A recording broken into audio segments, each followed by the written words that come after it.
सावरकर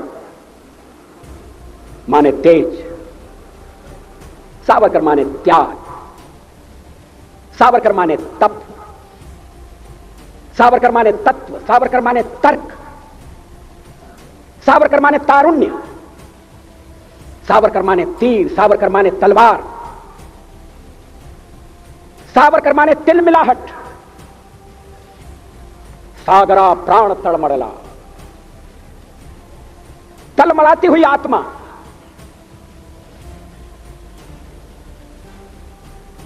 सावरकर माने तितीक्षा, सावरकर माने तीखापन, सावरकर म्हणजे तिखट।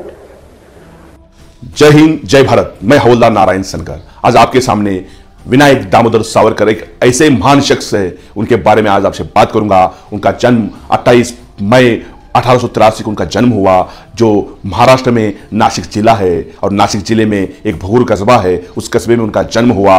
सर्वसाधारण परिवार में उनका जन्म हुआ था और बचपन से पढ़ने लिखने की इच्छा उनके मन में थी और उसी समय पढ़ते समय उनको बहुत सारी चीजें पता चल रही थी। अंग्रेजों का अन्याय भारतीयों के ऊपर जो हो रहा था वो भी वो सामने से देख रहे थे। उसी समय उन्होंने एक निर्णय ले लिया कि हम भारत को स्वातंत्र्य देके रहेंगे।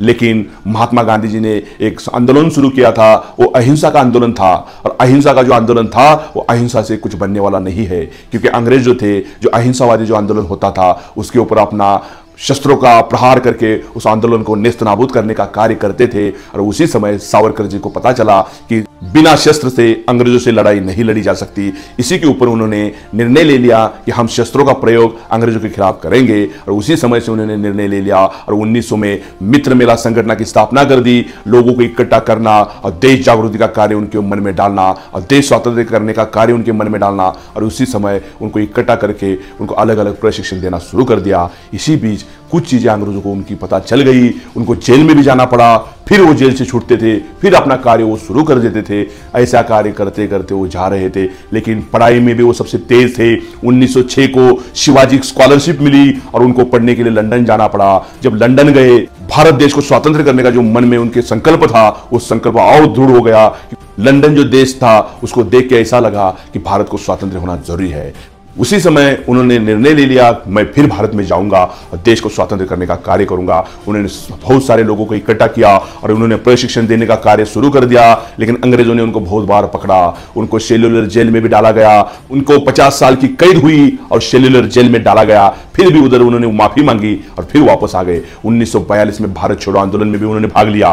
तो अंग्रेजों का अन्याय वो देख रहे थे, तभी उनको ये भी पता था इनके साथ शस्त्रों के साथ ही लड़ाई करनी पड़ेगी। उनके मतभेद गांधी जी से बहुत बार हुए, क्योंकि उनको ये लगता था कि अहिंसा के साथ कभी भी भारत को स्वतंत्रता नहीं मिलेगी। ऐसे थे विनायक दामोदर सावरकर। उनके पश्चात जो उनकी मित्र मेला संगठन थी, उसको अभिनव भारत में उसका रूपांतर किया था और उसमें उन्होंने सभी भारत के लोगों को इकट्ठा करके अंग्रेजों के खिलाफ बोलने का और उनके खिलाफ आंदोलन करने का कार्य उन्होंने शुरू कर दिया। ऐसा कार्य जब चल रहा था, उनके ऊपर गंडाधर भी बहुत ज्यादा आ रहे थे, उनको जेल में डाला जा रहा था, उनके ऊपर बहुत सारा अन्याय हुआ, लेकिन उन्होंने देशभक्ति का कार्य अपने हाथ में लिया था। अंतिम सांस तक उन्होंने कभी पीछे नहीं हटे, देशभक्ति का कार्य वो करते चले गए और इसी में उनको बहुत सारी कठिनाइयां भी आई, लेकिन उन्होंने कभी पीछे मुड़ के नहीं देखा। ऐसे महान शख्स थे विनायक दामोदर सावरकर।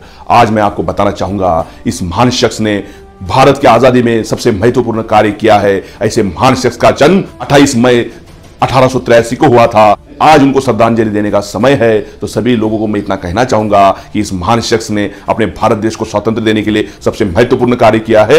ऐसे महान शख्स को हम विनम्र श्रद्धांजलि देते हैं और इसी महान शख्स का अंत जो है 2 फरवरी 1966 को अंत हुआ और ये महात्मा अनंत में विलीन हुआ। ऐसे महान शख्स को मैं सादर प्रणाम करता हूं और इधर मैं अपनी वाणी को विराम देता हूं।